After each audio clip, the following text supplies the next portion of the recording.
Hindenburg का कहना है कि अडानी ग्रुप पर जो खुलासे किए गए हैं उसके हमारे पास सबूत हैं और 40 से ज्यादा स्वतंत्र मीडिया पड़ताल में भी यही बात सामने आई है। लेकिन सेबी की तरफ से कोई कार्रवाई नहीं की गई। इस मामले को कुछ इंपॉर्टेंट पॉइंटर्स के माध्यम से समझने की कोशिश करते हैं। पहला, हिंडनबर्ग ने अब क्या आरोप लगाए हैं। दूसरा पॉइंट, अडानी ग्रुप ने सफाई में क्या कहा। तीसरा पॉइंट, सेबी चीफ ने क्या तर्क दिया। ये जानना भी इंपॉर्टेंट है क्योंकि इसमें उनका नाम भी आया है। पांचवा पॉइंट, हिंडनबर्ग का हिडन मकसद इसमें क्या हो सकता है। आइए अब इसको समझते हैं। हिंडनबर्ग एक शॉर्ट सेलिंग कंपनी है जो इस तरह के आरोप लगाकर बाजार में शॉर्ट सेलिंग कर मुनाफा कमाने का काम करती है।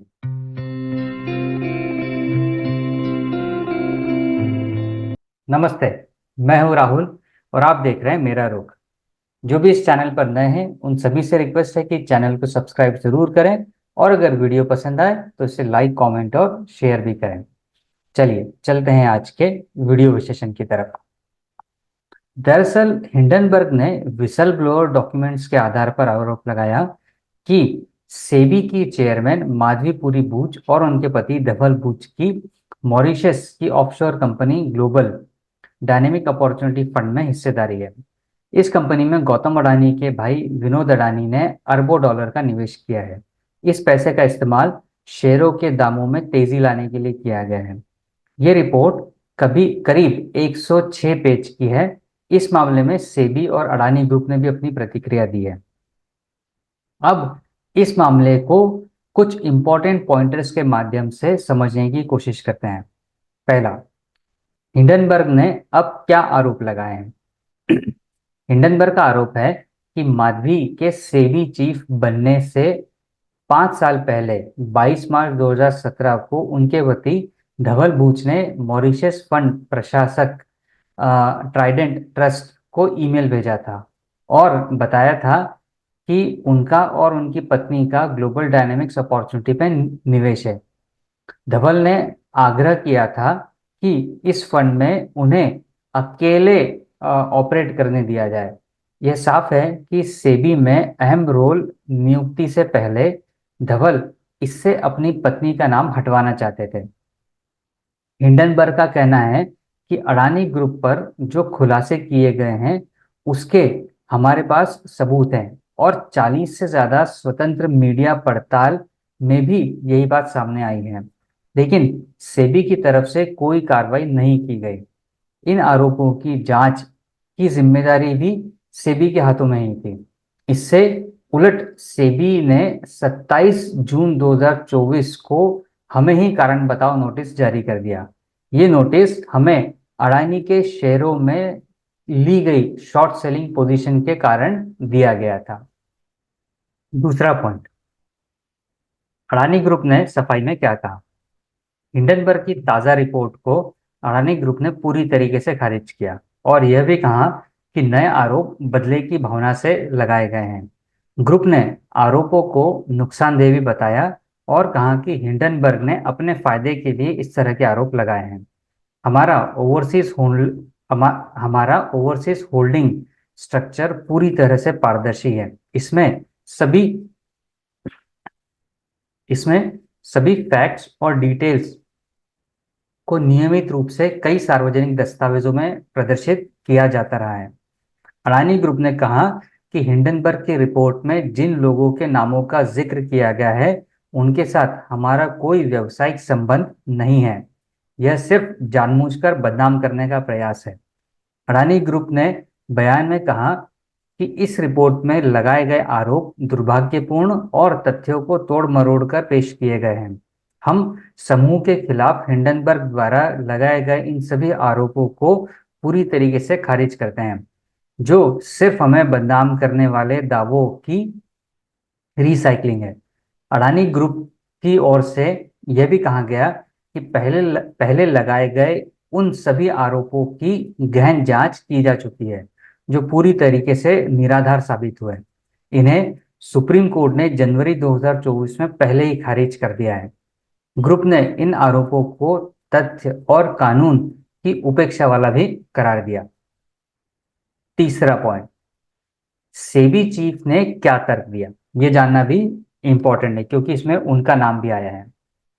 बुश दंपति ने आरोपों को निराधार बताया और इसे सेबी की विश्वसनीयता पर हमला और चेयरपर्सन के चरित्र हनन की कोशिश करने का आरोप जैसा बताया।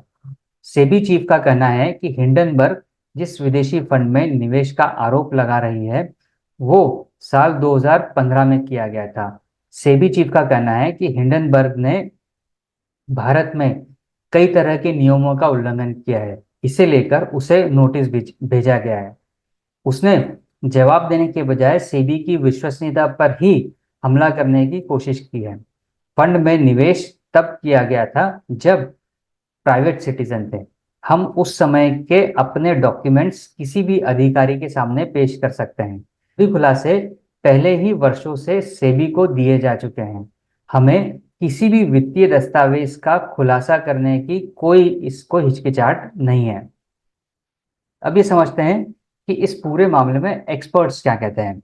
हमने ये देखा कि हिंडनबर्ग ने क्या आरोप लगाए, अडानी ग्रुप ने क्या बोला और सेबी की जो चेयरपर्सन है उनका क्या कहना है। अब थोड़ा सा ये जानते हैं कि इस पूरे मामले में जो इस सब्जेक्ट मैटर एक्सपर्ट हैं वो क्या कहते हैं। एक्सपर्ट्स का कहना है कि हिंडनबर्ग के आरोपों के पीछे लाभ हासिल किए जाने की मंशा छिपी हो सकती है। हालांकि चूंकि पिछली रिपोर्ट से मार्केट में बड़े स्तर पर उथल पुथल देखने को मिली थी, ऐसे में नई रिपोर्ट से भी मार्केट को प्रभावित किया जा सकता है। कुछ समय के लिए शेयर मार्केट और अडानी के स्टॉक पर असर पड़ सकता है। हालांकि लंबे समय तक बड़े इम्पैक्ट या रिस्क इसमें नजर नहीं आती है। अगर गिरावट आती है तो निवेशक अडानी स्टॉक खरीदने पर विचार कर सकते हैं। एक्सपर्ट्स का यह भी कहना था कि रिपोर्ट में जो आरोप लगाए गए हैं उसमें उससे गंभीर सवाल खड़े हो रहे हैं। इनके जवाब सामने आने से ना सिर्फ रेगुलेटरी सिस्टम की साख और मजबूत होगी बल्कि बाजार में भी असर देखने को मिल सकता है। हालांकि आरोपों से अडानी ग्रुप से स्टॉक और शेयर बाजार में बड़ा जोखिम पैदा होने की संभावना नहीं है। दरअसल एक्सपर्ट्स का तर्क यह है कि हिंडनबर्ग ने साल भर पहले जो आरोप लगाए थे उससे उथल पुथल मची और मार्केट को भारी नुकसान हुआ, लेकिन बाद में क्लीन चिट मिली तो मार्केट में फिर तेजी लौटी। ऐसे में संभावना है कि अगर ज्यादातर निवेशक इस रिपोर्ट को तवज्जो नहीं देंगे, कुछ समय के लिए सतर्कता जरूरी हो सकती है। पांचवा पॉइंट, हिंडनबर्ग का हिडन मकसद इसमें क्या हो सकता है। आइए अब इसको समझते हैं। हिंडनबर्ग एक शॉर्ट सेलिंग कंपनी है जो इस तरह के आरोप लगाकर बाजार में शॉर्ट सेलिंग कर मुनाफा कमाने का काम करती है। इस कंपनी के फाउंडर नाथन एंडरसन है। कंपनी का काम शेयर मार्केट, इक्विटी क्रेडिट और डेरिवेटिव्स पर रिसर्च करना है। इस रिसर्च के जरिए कंपनी पता लगाती है कि क्या स्टॉक मार्केट में कहीं गलत तरह से पैसे की हेराफेरी हो रही है। इसे लेकर रिसर्च रिपोर्ट जारी करती है। इन्वेस्टमेंट फर्म होने के साथ ही हिंडनबर्ग शॉर्ट सेलिंग कंपनी भी है। कंपनी की प्रोफाइल के मुताबिक ये एक एक्टिविस्ट शॉर्ट सेलर है और इसके जरिए अरबों रुपए की कमाई करती है। शॉर्ट सेलिंग एक तरह की ट्रेडिंग या इन्वेस्टमेंट स्ट्रेटेजी है। इसमें कोई किसी खास कीमत पर स्टॉक या सिक्योरिटीज खरीदी जाती है और फिर कीमत ज्यादा होने पर उसे बेच देते हैं, जिससे उसे जोरदार फायदा होता है। अब छठा पॉइंट में हम ये समझते हैं कि शॉर्ट सेलिंग का पूरा खेल क्या है, क्योंकि अभी हमने थोड़ा सा शॉर्ट सेलिंग के बारे में बताया। अब ये बताते हैं कि शॉर्ट सेलिंग का पूरा खेल क्या है। ये कंपनी शॉर्ट सेलर रूप से मोटी कमाई करती है। शॉर्ट सेलिंग एक ऐसी प्रक्रिया है या एक ऐसा प्रोसेस है जिसमें निवेशक उन स्टॉक्स को उधार लेते हैं जिन्हें वे उम्मीद करते हैं कि उनकी कीमत गिर जाएगी और फिर उन्हें बेच देते हैं। जब स्टॉक की कीमत गिर जाती है तो उन्हें वापस खरीदते हैं और उधार दाता को लौटा देते हैं, जिससे उन्हें प्रॉफिट होता है। इसको एक उदाहरण से समझते हैं। अगर किसी कंपनी के शेयर का शॉर्ट सेलर इस उम्मीद से शेयर खरीदता है कि भविष्य में 200 रुपए का स्टॉक गिरकर 100 रुपए पर आ जाएगा, इसी उम्मीद में वो दूसरे ब्रोकर से इस कंपनी के शेयर उधार के तौर पे ले लेता है। ऐसा करने के बाद शॉर्ट सेलर इन उधार लिए गए शेयरों को दूसरे निवेशक को बेच देता है, जो उसे 200 रुपए के भाव से ही खरीदने को तैयार बैठा है। जब उम्मीद के मुताबिक कंपनी का शेयर गिरकर 100 रुपए पर आ जाता है, तो शॉर्ट सेलर उन्हीं निवेशकों से शेयर की खरीद कर लेता है। गिरावट के समय में वो शेयर 100 रुपए के भाव में खरीदता है और जिससे उधार लिया था वापस कर उसे वापस कर देता है। इस हिसाब से उसे प्रति शेयर 100 रुपए का जोरदार मुनाफा होता है। इसी रणनीति के तहत हिंडनबर्ग कंपनी का शॉर्ट सेलिंग का कामकाज चलता है। अब 7वें पॉइंट में समझते हैं कि क्या शॉर्ट सेलिंग से हिंडनबर्ग कमाई की कोशिश कर रहा है। हिंडनबर्ग रिसर्च अक्सर शॉर्ट सेलिंग की रणनीति का उपयोग करती है। हिंडनबर्ग अपने शोध के आधार पर अक्सर कंपनियों पर गंभीर आरोप लगाता है, जैसा कि वित्तीय अनियमितताएं, फ्रॉड या अन्य प्रकार के दुरुपयोग। इन आरोपों के बाद अक्सर उन कंपनियों के स्टॉक्स की कीमत में गिरावट आती है।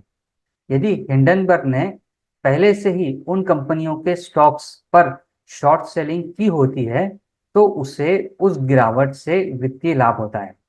हालांकि यह प्रक्रिया काफी विवादास्पद हो सकती है, क्योंकि शॉर्ट सेलर को उसके शोध और रिपोर्टिंग की निष्पक्षता पर सवालों का सामना भी करना पड़ता है।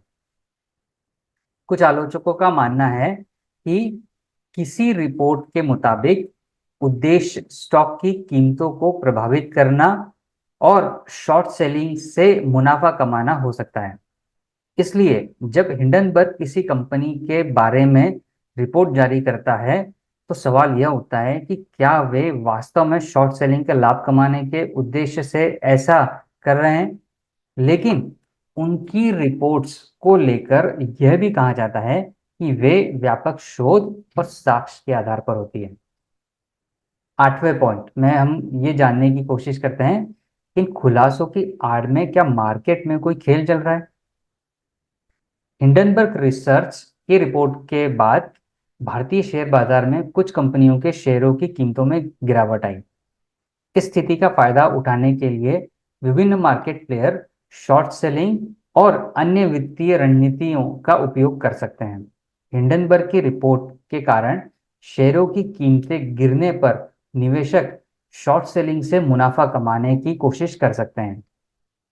इसके अलावा मार्केट में अनिश्चितता के कारण कुछ निवेशक पैनिक सेलिंग करते हैं, जिससे शेयरों की कीमतें और भी गिर जाती है, जिसका लाभ शॉर्ट सेलर उठा सकते हैं। अब 9th पॉइंट में ये समझते हैं कि सेबी ने निवेशकों से क्या कहा है। सेबी ने निवेशकों को शांति से काम लेने और ऐसी रिपोर्ट्स पर रिएक्शन से पूरी तरह पड़ताल करने की सलाह दी है। अडानी ग्रुप के खिलाफ जो आरोप लगाए गए हैं, उन सभी की जांच की गई है। 26 मामलों में से सिर्फ एक मामला बचा है। दरअसल सेबी की भूमिका यहाँ महत्वपूर्ण हो जाती है, क्योंकि उसे यह सुनिश्चित करना होता है कि कोई भी मार्केट प्लेयर इन हालातों में गलत फायदा ना उठा सके। सेबी इस तरह की गतिविधियों पर नजर रखता है और अगर किसी प्रकार की अनुचित गतिविधियों का पता चलता है, तो उस पर सख्त कार्रवाई भी की जा सकती है। मार्केट में इस प्रकार के खेल अक्सर तब सामने आते हैं जब किसी कंपनी के खिलाफ बड़े आरोप लगते हैं और निवेशक अनिश्चितता के घेरे में आ जाते हैं। इस तरह की परिस्थितियों में शॉर्ट सेलर्स व अन्य ट्रेडर्स जो मार्केट की गिरावट पर दांव लगाते हैं, वे बड़ी मात्रा में लाभ कमाते हैं। इसलिए सेबी ने निगरानी और जांच आवश्यक हो जाती है, ताकि बाजार में पारदर्शिता और निष्पक्षता बनी रहे। और किसी भी प्रकार की गलत गतिविधियों को रोका जा सके। अब 10वें पॉइंट में यह समझने की कोशिश करते हैं कि 2023 में क्या हुआ था। इससे पहले हिंडनबर्ग ने जनवरी 2023 में अडानी ग्रुप पर वित्तीय अनियमितताओं के आरोप लगाए थे। इन खुलासों की वजह से भारतीय मार्केट बड़े स्तर पर प्रभावित हो गए थे। अडानी ग्रुप के शेयरों में भारी गिरावट आई थी। अडानी ग्रुप को 150 बिलियन डॉलर से ज्यादा का नुकसान हुआ था। हालांकि 2023 में भी हिंडनबर्ग ने अपनी रिपोर्ट में अडानी ग्रुप पर शेयर भाव मैनिपुलेट करने और उसमें हेराफेरी के आरोप लगाए थे। इसमें अडानी ग्रुप के मार्केट कैपिटलाइजेशन में गिरावट आई थी। अडानी ग्रुप को अपना एफपीओ वापस लेना पड़ा था। इस मामले में सुप्रीम कोर्ट ने सेबी को जांच सौंपी थी। सेबी ने अडानी ग्रुप को क्लीन चिट दी थी। सेबी का कहना है कि हमने 26 मामलों में से 25 में जांच पूरी कर ली है। इस मामले में सेबी ने हिंडनबर्ग को कारण बताओ नोटिस जारी किया था। हालांकि अब तक हिंडनबर्ग की तरफ से उस नोटिस का जवाब नहीं आया है। 11वें पॉइंट में यह समझते हैं कि हिंडनबर्ग की रिपोर्ट पर विवाद क्यों हो रहा है। जनवरी 2023 में हिंडनबर्ग ने अडानी ग्रुप पर शेयरों में हेराफेरी और अकाउंटिंग फ्रॉड के गंभीर आरोप लगाए थे। इस रिपोर्ट के बाद अडानी ग्रुप की कंपनियों के शेयर में भारी गिरावट आई। हिंडनबर्ग ने सेबी की भूमिका पर सवाल उठाए और कहा कि सेबी ने अडानी ग्रुप के खिलाफ उचित और समय पर कार्रवाई नहीं की। यह भी आरोप लगाया कि सेबी अडानी ग्रुप की कथित वित्तीय अनियमितताओं की निगरानी और जांच में विफल रहा है। रिसर्च रिपोर्ट पर विदेशी संस्थागत निवेशकों की भूमिका पर सवाल है। रिपोर्ट में यह भी कहा गया है कि अडानी ग्रुप में निवेश करने वाले कुछ विदेशी संस्थागत निवेशक कथित तौर पर अपारदर्शी हैं और उनका संबंध ग्रुप के साथ जुड़ा हुआ हो सकता है।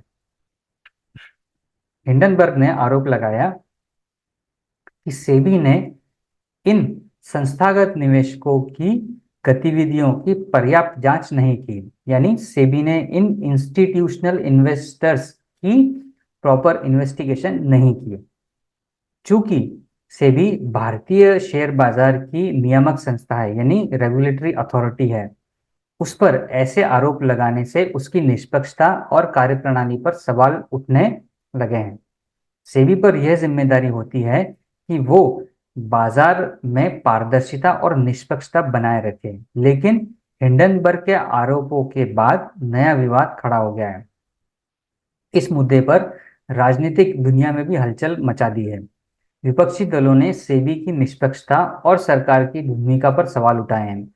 निवेशकों की भी चिंताएं हैं। हिंडनबर्ग के आरोपों और सेबी के नए कनेक्शन से निवेशकों में अनिश्चितता और अविश्वास बढ़ सकता है, जिससे शेयर बाजार में अस्थिरता आने की संभावना से इनकार नहीं किया जा सकता।